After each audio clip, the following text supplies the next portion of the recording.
अक्षीय स्थिति के अब बाद पढ़ेंगे निरक्षीय स्थिति। अक्षीय स्थिति में क्या था, जो P था वो इसी के दिशा में था। अभी P है ऊपर तरफ है, लंबवत है, तो इसको क्या बोल देंगे, निरक्षीय स्थिति। लंबवत है इसीलिए क्या बोलेंगे, निरक्षीय स्थिति। बहुत सारे थीटा बने हुए हैं क्योंकि ये 90 डिग्री वाला काम हो जाता है ना, यहाँ पे समकोण त्रिभुज बन जाता है इसीलिए। तो इसके विवरण में हम लोग क्या लिख सकते हैं, चित्र को देखकर। यहाँ पे आप लोग फ्री हो ना एक चीज करने के लिए कि यहाँ पे कुछ भी लिख दो विवरण में, इस चित्र से रिलेटेड आगे पीछे नंबर मिलते हैं। ऐसा नहीं है कि मैं जो बताया हूँ लाइन से वही लिखो तभी नंबर मिलेगा। विवरण लिखने में ना नंबर मिलेगा ना नंबर कटेगा। ऐसा नहीं है कि गलत लिख दोगे तो नंबर कटेगा। तो देखते हैं कि शुरुआत कहाँ से करते हैं, ए बी से ही करते हैं। तो ए बी एक द्विध्रुव है जो +q और -q आवेश से मिलकर बना है। बिंदु O से r दूरी पर एक बिंदु P है जिस पर विद्युत क्षेत्र की तीव्रता ज्ञात करनी है। तो यहाँ पे विद्युत क्षेत्र की तीव्रता दो ठो उत्पन्न होगी, एक E1 और एक E2। एक E1 और एक कितना होगा, E2। तो पहले +q के कारण निकालते हैं। तो निकाल लेते हैं +q के कारण विद्युत क्षेत्र की तीव्रता। तो +q के कारण E1 निकलता है। व्यंजक क्या होता है, 1/4 पाई एप्सिलॉन 0 q बटे में AP²। ऐसा हो जाएगा, कुछ तो पिछले वाला ही आएगा, A से P की दूरी तो AP²। इसको मान लेते हैं समीकरण 1। और +q के कारण निकालने के बाद अब निकालेंगे -q के कारण। तो -q के कारण क्या हो जाएगा, E2 1/4 पाई एप्सिलॉन 0 q बटा BP²। इसको मान लेंगे समीकरण 2। अब क्या था कि जो P था वो उस बार E1 के नज़दीक था, इसीलिए प्लस के कारण ज़्यादा था। यहाँ पे देखोगे तो ये वाला दूरी यहाँ से भी बराबर है और यहाँ से भी बराबर, दोनों तरफ बराबर है ना। जब दोनों तरफ बराबर है तो यहाँ पे जो तीव्रता उत्पन्न होगा ना वो इस साइड से और इस साइड से, दोनों साइड से क्या होगा, बराबर होगा। P O से मध्य में, O के कहाँ पे है, मध्य में। अब मध्य में है तो जितना इधर है उतना ही क्या है, इधर। तो तीव्रता ज़्यादा कम थोड़ी ना होगा, इस बार तो बराबर है ना। अगर मान लो यहाँ होता तो +q का ज़्यादा हो जाता, यहाँ होता तो -q का ज़्यादा हो जाता, लेकिन इस बार कहाँ पे है, बीच में है, न प्लस की तरफ है ना माइनस की तरफ। इस कारण से E1 और E2 का मान बराबर होगा। निरक्षीय स्थिति में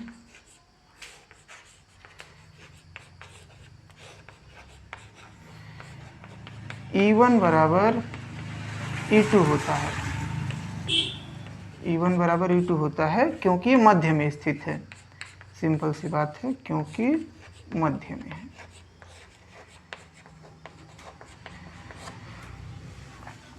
अब E1 और E2 तो बराबर हो गया, तो E का मान कैसे निकलेगा। तो यहाँ पे कुछ घटक में डिवाइड होंगे। E1 दो घटक में बटेगा, E1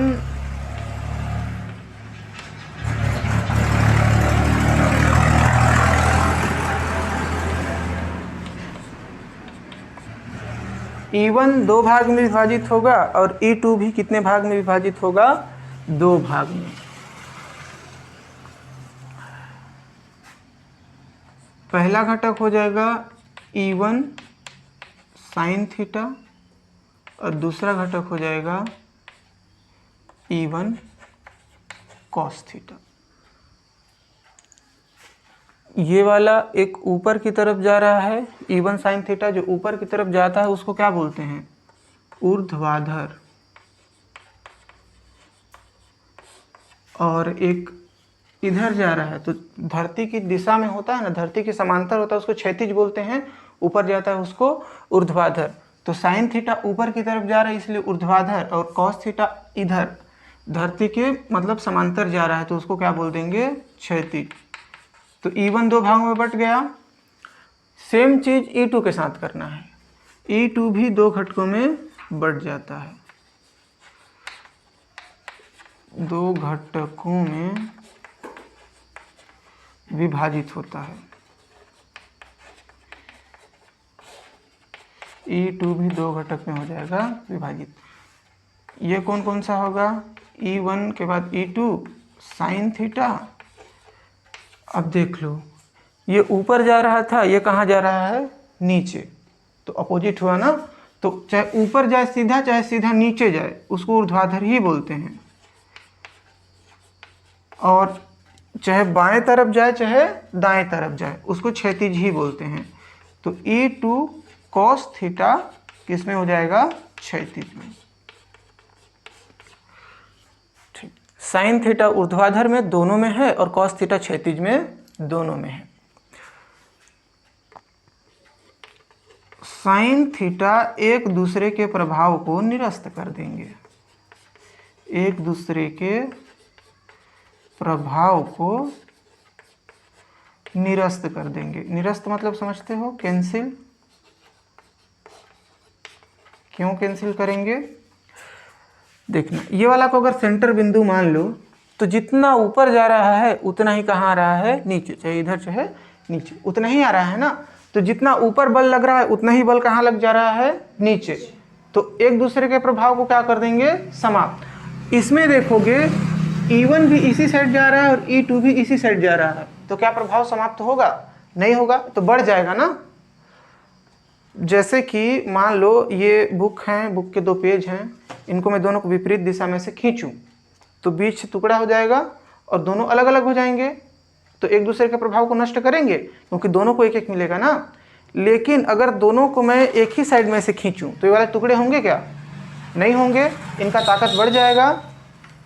तो ऐसे ही होगा। मान लो कि इसको अगर मैं दोनों से ऐसे खींचूं या किसी भी चीज़ को ऐसे विपरीत बल लगाया जाता है ना, तो उसका प्रभाव नष्ट होता है।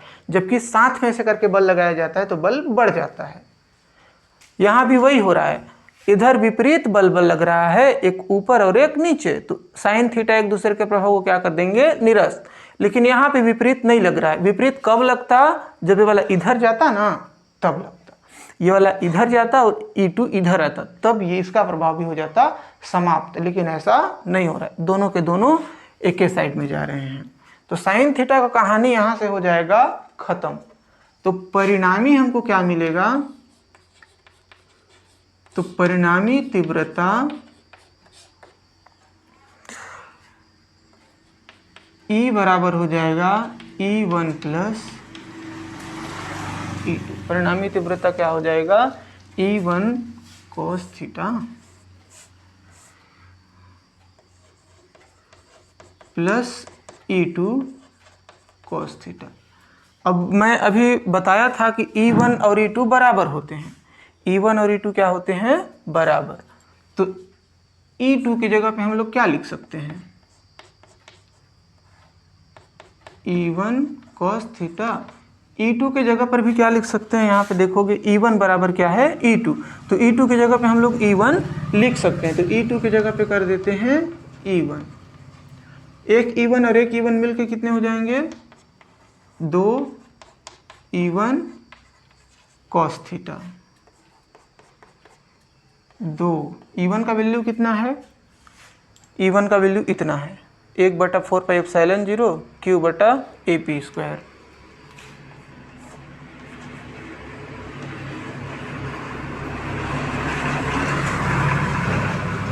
और यहाँ पे cos थीटा बचा था तो यहाँ पे cos थीटा बचा है। अब हमको 2 चीज़ का मान चाहिए, एक तो AP² का मान चाहिए और दूसरा cos थीटा का मान चाहिए। तो AP² और cos थीटा दोनों का मान हमको क्या करना है? निकालना है। और दोनों कहाँ निकलेंगे? इस त्रिभुज में निकलेंगे, या इस त्रिभुज में, ए इसमें है ना, तो इस त्रिभुज में निकलेंगे। तो ये समकोण त्रिभुज है। समकोण त्रिभुज में ना एक प्रमेय लगता है कि नहीं लगता है? त्रिभुज OAP में एक प्रमेय होता है जो 10वीं में होता है, पाइथागोरस प्रमेय। तो पाइथागोरस लगाएंगे, पाइथागोरस प्रमेय से। पाइथागोरस प्रमेय में क्या होता है? कर्ण का स्क्वायर बराबर लंब स्क्वायर धन आधार स्क्वायर। यही है कर्ण, है ना? यही क्या है? कर्ण। ये लंब है और ये आधार। तो कर्ण मतलब AP। एक बार मैं उसको भी लिख देता हूँ ना, कर्ण स्क्वायर बराबर लंब स्क्वायर धन आधार स्क्वायर। तो कर्ण में हो जाएगा AP स्क्वायर, लंब में हो जाएगा, अब R तो मान दिया हुआ है तो लिख देते हैं डायरेक्ट R स्क्वायर, और OA आधार है तो A स्क्वायर सीधा। AP स्क्वायर का तो मान निकल गया। अब हमको निकालना है कॉस थीटा। कॉस थीटा का फॉर्मूला क्या होता है, क्या बटा क्या होता है कॉस में? कॉस थीटा बराबर होता है आधार बटा कर्ण होता है। कॉस थीटा बराबर आधार बटा कर्ण। तो कर्ण चाहिए, लेकिन यहाँ कर्ण स्क्वायर में है तो इसको स्क्वायर से हटाना है। तो स्क्वायर से हटाएंगे तो AP बराबर, इसका स्क्वायर हटेगा तो इसमें लग जाएगा कर्णी, तो हो जाएगा R square plus A square. अब हम कॉस थीटा निकाल सकते हैं। कॉस थीटा बराबर क्या होता है, आधार बटे में कर्ण। तो कॉस थीटा बराबर, अब बताइए आधार कितना है, आधार है A, क्योंकि इस त्रिभुज में अगर ध्यान से देखें तो ये वाला आधार है, ये वाला कर्ण था, ये वाला लंब है, तो लंब का क्या हो जाएगा R। तो cos थीटा बराबर हो जाएगा A बटा R। अब नहीं हो, बात तो ये भी सही है, मेरा दिमाग तो सही में घास चढ़ने गया है। कर्ण की जगह पे क्या हो जाएगा R square plus A square, ये हो जाएगा cos थीटा का मान, और ये हो जाएगा AP स्क्वायर का मान। इसके जगह पे रखेंगे, इसको दे देते हैं टेढ़गा समीकरण 3। समीकरण 3 में मान रखेंगे अभी, इसको मिटाने के बाद तब ये वाला सवाल कंप्लीट होगा, अभी आधा अधूरा है। इसके आगे करेंगे तो AP स्क्वायर का मान रखेंगे और cos थीटा का मान रखेंगे। तो AP स्क्वायर और cos थीटा का मान रखने पर यहाँ पे चेंज होगा और यहाँ पे चेंज होगा। E बराबर 2 का Q से गुणा हो जाएगा तो क्या होगा 2Q,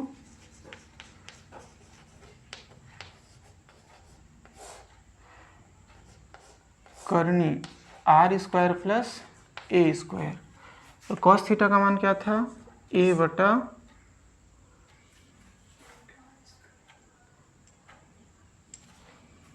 एक मिनट, AP स्क्वायर का मान था R square plus A square. AP square में तो कर्णी नहीं था ना, इसमें था Karni, R square plus A square, ऐसा हो गया। तो E बराबर 1/4 पाई एप्सिलॉन 0। देखो 2A और Q आपस में गुणा होकर क्या हो जाएंगे 2AQ, और इसका मतलब कुछ ना कुछ तो होता है। अभी पिछले में हुआ था द्विध्रुव आघूर्ण। छोटी छोटी बातें हैं, याद रखना है। R square plus A square, Karni में कोई चीज़ होता है ना, उसका मतलब होता है R square plus A square. Karni में अगर कोई चीज़ होता है उसका मतलब होता है घात में 1/2। घात में क्या होता है 1/2। इसके घात में कुछ नहीं है तो क्या है 1, और इसके घात में क्या है 1/2। 1/2 और 1 मिलकर कितने होते हैं, 1/2 मतलब आधा, 1 और आधा जोड़ के कितने हो जाएंगे 1.5, नहीं होंगे। 2AQ बराबर कितना हो जाएगा P, और इसका कारण क्या होगा, कारण होगा द्विध्रुव आघूर्ण।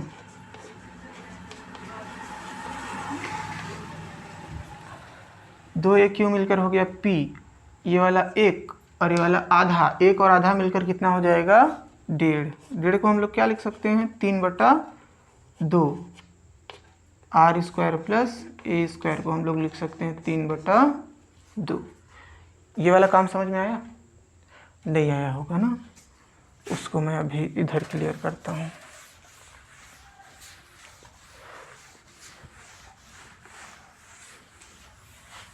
देखो जब भी आधार समान होता है ना, मान लो a के घात में 1 है और यहाँ पे गुणा है a के घात में 2 है, तो ये जुड़कर 1 और 2 मिलकर कितने हो जाते हैं 3। मतलब जो घात है वो जुड़ जाते हैं, घात होंगे वो क्या हो जाएंगे, जुड़ जाएंगे। मतलब ये वाला घात और ये वाला घात जुड़ेगा, कहने का मतलब ये है ना, ये वाला घात और ये वाला घात जुड़ेगा।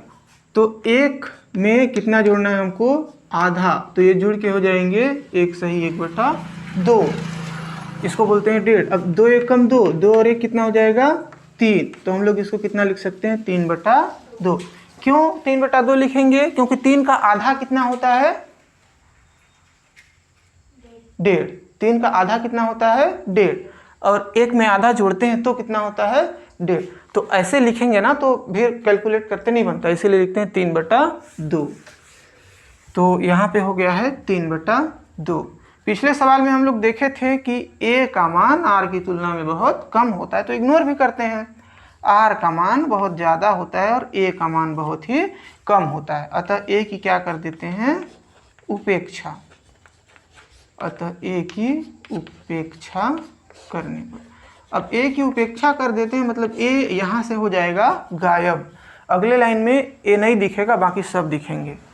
तो e बराबर हो जाएगा 1/4πε0, यहाँ पे हो जाएगा p बट्टे में r² और यहाँ पे 3/2, ये वाला 2 इस 2 को काट देगा, तब e बराबर कितना हो जाएगा 1/4πε0 p, r का कितना घात बच जाएगा 3 घात, ये हो जाएगा फाइनल व्यंजक।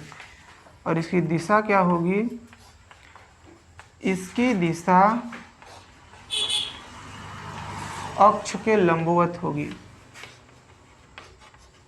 अक्ष के लंबवत